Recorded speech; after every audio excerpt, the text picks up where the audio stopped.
నల్గొండలో ప్రిన్సిపల్ రూపారెడ్డిని విద్యార్థి దారుణంగా హత్య చేసిన ఘటనకు నిరసనగా హడుస్పా ఆధ్వర్యంలో గురువారం శాంతి ర్యాలీ నిర్వహించారు. హన్మకొండ ఏకశిలా పార్క్ నుండి హన్మకొండ కలెక్టరేట్ వరకు సాగిన ఈ ర్యాలీలో రూపారెడ్డి ఆత్మ శాంతించాలని నివాళులర్పించారు. ర్యాలీలో ప్రైవేట్ పాఠశాల యాజమాన్యాలు, ప్రిన్సిపల్లు, టీచర్లు పెద్ద ఎత్తున పాల్గొన్నారు. నల్గొండ జిల్లాలో Nagarjuna school principal madam Rupa Reddy గారు తను విద్యాబుద్ధులు చెప్పినటువంటి విద్యార్థి చేతిలో హత్యకు గురి కావడం జరిగింది. ఆ సందర్భంగా పోలీసులు ఇన్వెస్టిగేట్ చేస్తే తేలింది ఏంటంటే తను ఏ విద్యార్థులకైతే పాఠాలు చెప్పిందో ఆ విద్యార్థులే ఆమెను దారుణంగా హత్య చేసేది అనేటువంటి విషయం రుజువైంది.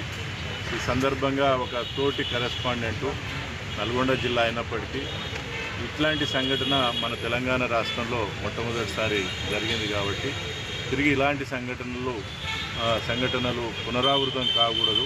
కాబట్టి ఆమె ఆత్మకు శాంతి చేకూరాలని కోరుకుంటూ, అదేవిధంగా దీని ఒక కనువిప్పుగా తీసుకొని ప్రభుత్వం కూడా ఇలాంటి సంఘటనలు జరగకుండా తగిన చర్యలు తీసుకోవాల్సినటువంటి అవసరం ఉన్నది.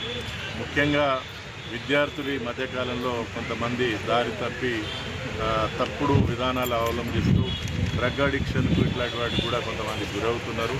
అట్లాంటి వాళ్ళను సరిగా చూసుకోవాల్సినటువంటి బాధ్యత తల్లిదండ్రులపై ఉన్నది, ఆ తర్వాత స్కూల్స్ పైన ఉన్నది, తర్వాత పోలీస్ డిపార్ట్మెంటు, ప్రభుత్వం కూడా ఇట్లాంటి చెడు అలవాట్లు పిల్లల దగ్గరికి రాకుండా చూడాల్సినటువంటి బాధ్యత ప్రభుత్వం మీద ఉన్నది అనేటువంటి విషయాన్ని ప్రభుత్వం దృష్టికి తీసుకురావాలనే ఉద్దేశంతో హన్మకొండ డిస్ట్రిక్ట్ అసోసియేషన్ అడుప్సా ఆధ్వర్యంలో ఈరోజు మా పాఠశాలలన్నిటికీ బంద్ పాటిస్తూ మా పనిచేస్తున్నటువంటి ఉపాధ్యాయులు మరియు నాన్ టీచింగ్ స్టాఫ్ అందరితోటి కలిసి ఈరోజు మన జిల్లా కలెక్టర్ మేడం గారికి ఒక రిప్రజెంటేషన్ ఇవ్వాలని మన యొక్క కార్యక్రమం ఈరోజు రూపారెడ్డి గారి చనిపోయిన